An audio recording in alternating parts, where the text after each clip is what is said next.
Oh la vache! Un tout petit peu plus loin, vous avez des bisons sur la route. Mais là, c'est une vache, une belle vache.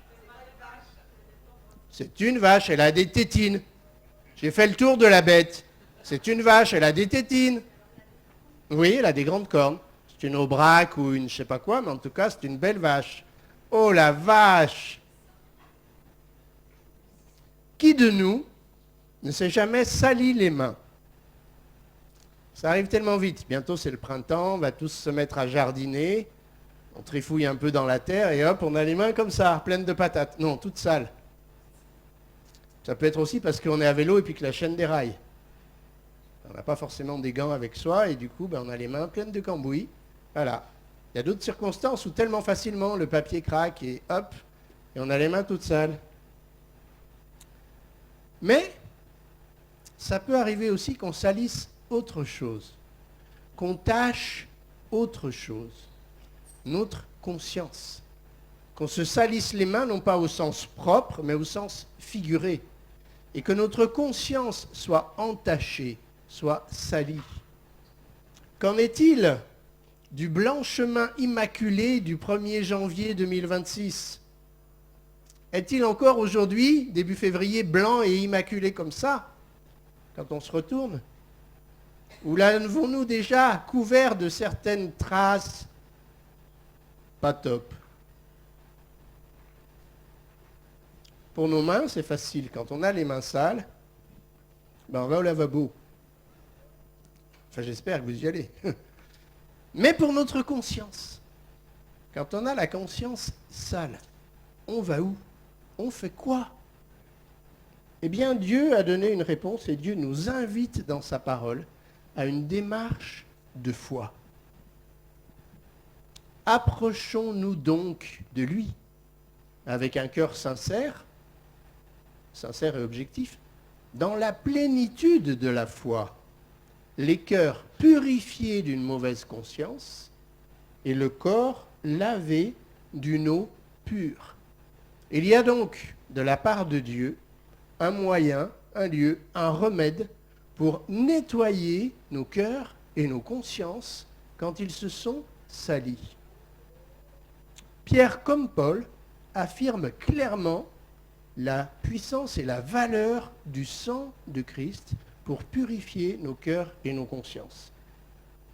Chez Pierre, ça donne ça, dans 1 Pierre 1, vous savez que ce n'est pas par des choses périssables, par de l'argent ou de l'or, même si c'est précieux, que vous avez été rachetés de la vaine manière de vivre que vous aviez hérité de vos pères, mais par le sang précieux de Christ, comme d'un agneau sans défaut et sans tache, prédestiné avant la fondation du monde. Paul, lui, nous dit, vous savez que votre corps ne vous appartient pas, que vous avez été rachetés à un grand prix, et que donc vous êtes devenus propriété de celui qui vous a racheté à un grand prix, c'est-à-dire Dieu.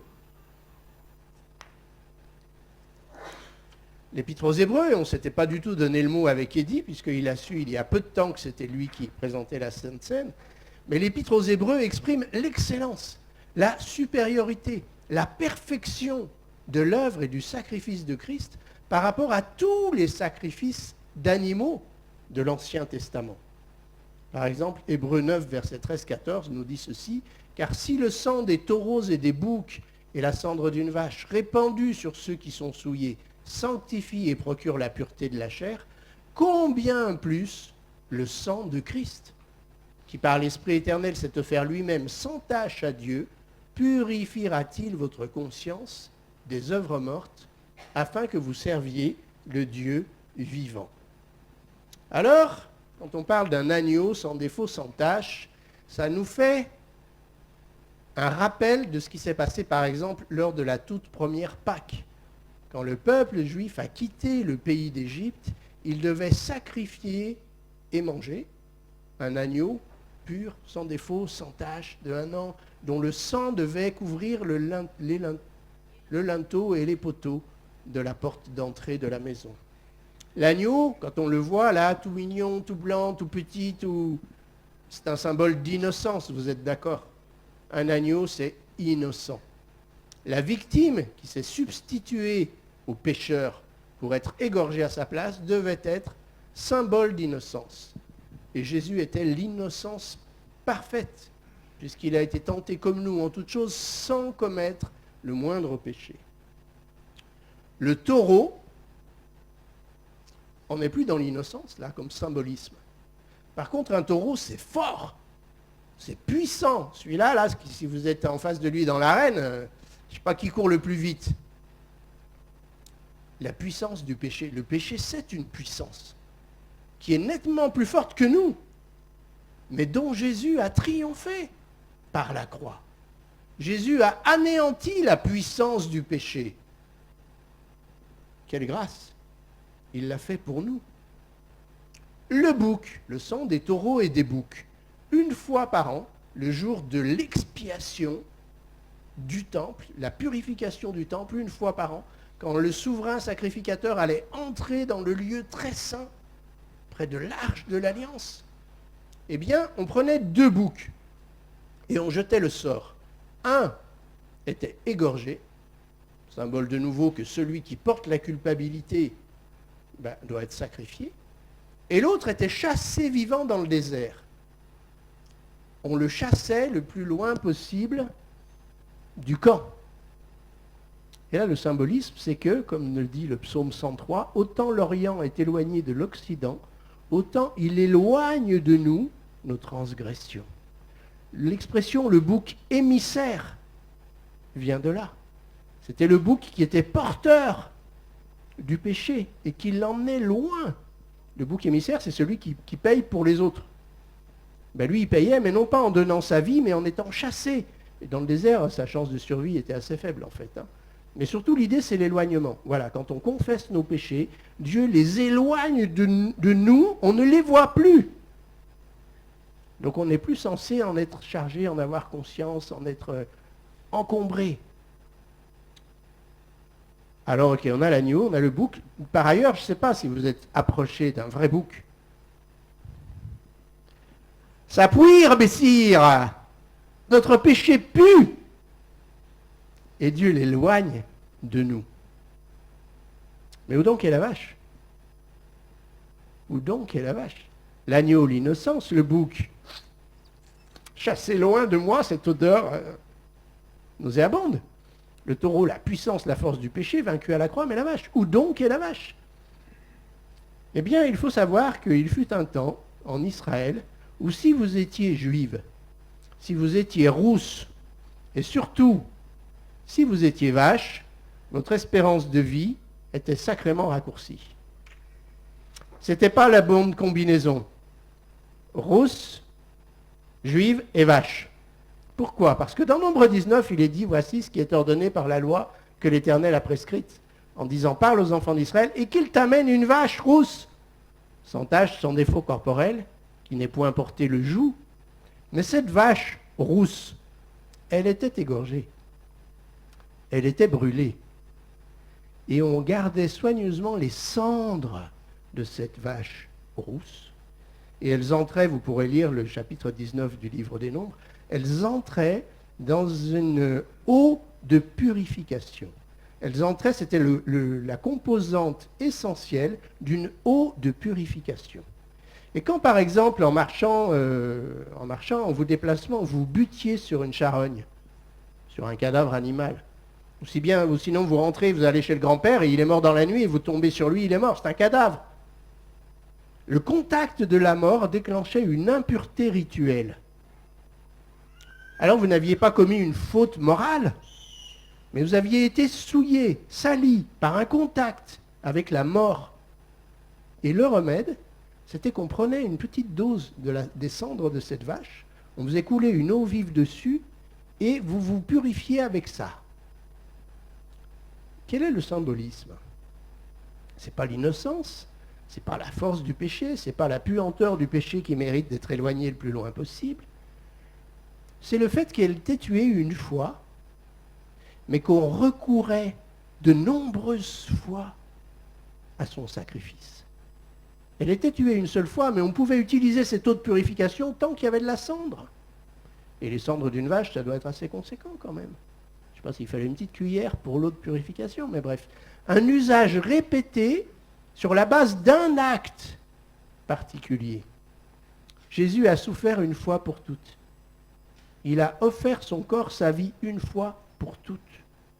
Mais nous pouvons recourir à la valeur purificatrice de son sang chaque fois que nous avons péché. Chaque fois que nous avons sali notre conscience par le contact avec des choses de la mort. Jean 9, si nous confessons nos péchés, il est fidèle et juste pour nous les pardonner et pour nous purifier de toute iniquité. Pourquoi ? Parce qu'il a donné son sang une fois pour toutes. Parce que par la volonté de Dieu, son offrande, l'offrande de son corps une fois pour toutes que nous avons remémorée avec la Sainte Seine, est toujours valable. Et par cette offrande, il nous a purifiés, sanctifiés pour toujours. Il était question de pureté rituelle.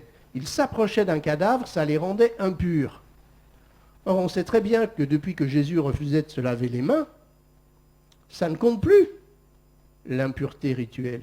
Jésus ne se lavait pas forcément les mains avant de manger, il ne se lavait pas forcément les mains après être venu du marché ou de la place publique, et certains juifs très religieux en faisaient la critique à ses disciples. Mais pourquoi il ne se lave pas les mains, lui ? Il a oublié que la pureté rituelle, ça compte. Non, il n'a pas oublié. Mais il a dit ceci, il n'est rien qui, hors de l'homme et qui rentre en lui, puisse le souiller. C'est ce qui sort de l'homme qui le souille. C'est du dedans, c'est du cœur des hommes que sortent les mauvaises pensées, les adultères, les débauches, les meurtres, les vols, les cupidités, les méchancetés, la fraude, le dérèglement, le regard envieux, la calomnie, l'orgueil, la folie. Toutes ces choses mauvaises sortent du dedans et souillent l'homme. Donc Jésus déclare très clairement qu'il n'y a plus d'impureté rituelle. Que ce qui souille l'homme, c'est le péché qui est en lui et qui s'exprime en sortant d'une façon ou d'une autre. Pourtant, en réalité, nous marchons et nous vivons au milieu de cadavres.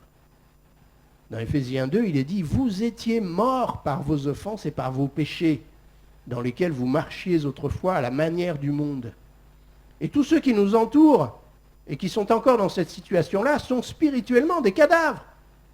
Et nous les côtoyons. Et leurs paroles, leurs actes, leurs pensées, ce qui émane d'eux, même si ça n'entre pas en nous, par contact, ça nous salit. L'impureté environnante du monde, tel qu'il est actuellement, nous souille, nous salit. Et ce contact peut nécessiter de notre part une purification. Pas parce que j'ai péché, mais parce que j'ai côtoyé un tel qui a dit des choses tellement horribles. J'ai côtoyé une telle qui a une vie tellement affreuse. J'ai vu ceci qui était tellement... Ah ! Seigneur, purifie-moi de ces choses-là. Nous sommes appelés à faire un tri sélectif. Si tu sépares ce qui est vil de ce qui est précieux, tu seras comme ma bouche. Jérémie 15, 19. Paul, celui qui s'abstiendra de ces choses, sera un vase d'honneur sanctifié, utile à son maître, propre à toute bonne œuvre. Ou encore à Timothée, toi-même conserve-toi pur. Dans 2 Corinthiens 6, il est dit ceci, sortez du milieu d'eux et séparez-vous, dit le Seigneur. Ne touchez pas à ce qui est impur, et je vous accueillerai. Je serai pour vous un père, et vous serez pour moi des fils et des filles, dit le Seigneur Tout-Puissant. Alors Dieu ne nous appelle pas à vivre en ermite dans une tour d'ivoire. Dans Jean 17, quand il prie le Père, il dit, je ne te prie pas de les ôter du monde, mais de les préserver du mal. Nous ne sommes pas appelés à fuir tout contact avec les païens, sinon comment allons-nous les évangéliser ? Mais nous sommes appelés à être vigilants pour que dans ces contacts, nous ne laissions pas le péché nous envahir, rentrer. Que regardons-nous, que voyons-nous ? Il y a des séries télé qui paraissent tellement bien dans le premier épisode, tellement moins bien dans le deuxième épisode. Il vaudrait mieux qu'on ne sache même pas, tellement elles ne sont pas bien au quatrième, il faudrait qu'on cesse avant, n'est-ce pas ? Ce que nous regardons, ce que nous lisons, entre, d'une certaine façon, dans nos pensées, dans nos cœurs, dans nos têtes, dans nos vies. Alors il y a un tri à faire. Nous devons nous séparer de ce qui est foncièrement impur. Parce que nous avons des promesses. Je serai pour vous un père et vous serez pour moi des fils et des filles, dit le Seigneur Tout-Puissant. Si Dieu acceptait que les cendres d'une belle vache rousse juive purifient de l'impureté rituelle, combien plus va-t-il accorder une valeur purificatrice au sang du Fils éternel? Si Dieu acceptait que les cendres d'une vache soient comptées comme valables pour purifier celui qui avait buté sur un cadavre, combien plus il accepte que le sang de Christ, quand nous l'invoquons, purifie nos péchés, nos cœurs et nos consciences. Et puisque nous avons de si belles promesses, ayant donc de telles promesses, bien-aimés, purifions-nous de toute souillure de la chair et de l'esprit, en achevant notre sanctification dans la crainte de Dieu. Puisque Dieu nous promet et nous invite, approchez-vous donc avec assurance, avec une pleine confiance dans l'œuvre parfaite que j'accomplis pour vous sur la croix, pour vous purifier. Et je vous purifierai. Puisque nous avons ce libre accès dans la présence même du Dieu très saint par le sang de Christ, mais ne nous privons pas. Allons-y, purifions-nous de tout péché, de toute souillure, et gardons une conscience claire, nette, propre. Surtout qu'il y a un objectif. Ce n'est pas juste pour le fun, tout ça. Combien plus le sang de Christ, qui par l'Esprit éternel s'est offert lui-même sans tache à Dieu, purifiera-t-il votre conscience des œuvres mortes, afin que vous serviez le Dieu vivant? Il y a une différence entre ce qui est mort et ce qui est vivant. Nous avons pratiqué des œuvres de mort quand nous étions sans Christ, quand nous étions sans Dieu, sans espérance dans le monde. Nous vivions selon le train de ce monde, nous étions morts par nos offenses et nos péchés, et nous pratiquions une façon de vivre héritée de nos pères qui était vaine, dont l'aboutissement était mortel, éternellement mortel, l'enfer. Mais maintenant que nous avons été purifiés, sauvés, rachetés par le sang de Christ, nous sommes vivants, parce qu'il est la résurrection et la vie, et que celui qui croit en lui vivra. Et nous pouvons avoir la liberté de vivre pour la vie. Et c'est ce que dit Paul dans l'Épître aux Romains. Lorsque vous étiez esclaves du péché, vous étiez libre à l'égard de la justice, ou en tout cas vous vous pensiez libre à l'égard de la volonté de Dieu. Mais quels fruits portiez-vous alors? Des fruits dont vous rougissez aujourd'hui. Pourquoi? Car la fin de ces choses, c'est la mort. Mais maintenant, étant affranchis du péché et devenus esclaves, serviteurs de Dieu, vous avez pour fruit la sainteté et pour fin la vie éternelle, le paradis. Alors pourquoi se priver de servir le Dieu vivant? Quel privilège de pouvoir servir celui qui est le vivant. Jésus dans l'Apocalypse, j'étais mort et voilà je suis vivant au siècle des siècles. Dieu l'Éternel, éternellement vivant.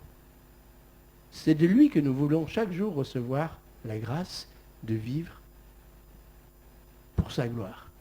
Que notre vie célèbre sa gloire et que nous puissions nous approcher sans cesse de ce sang purificateur, autant que nécessaire.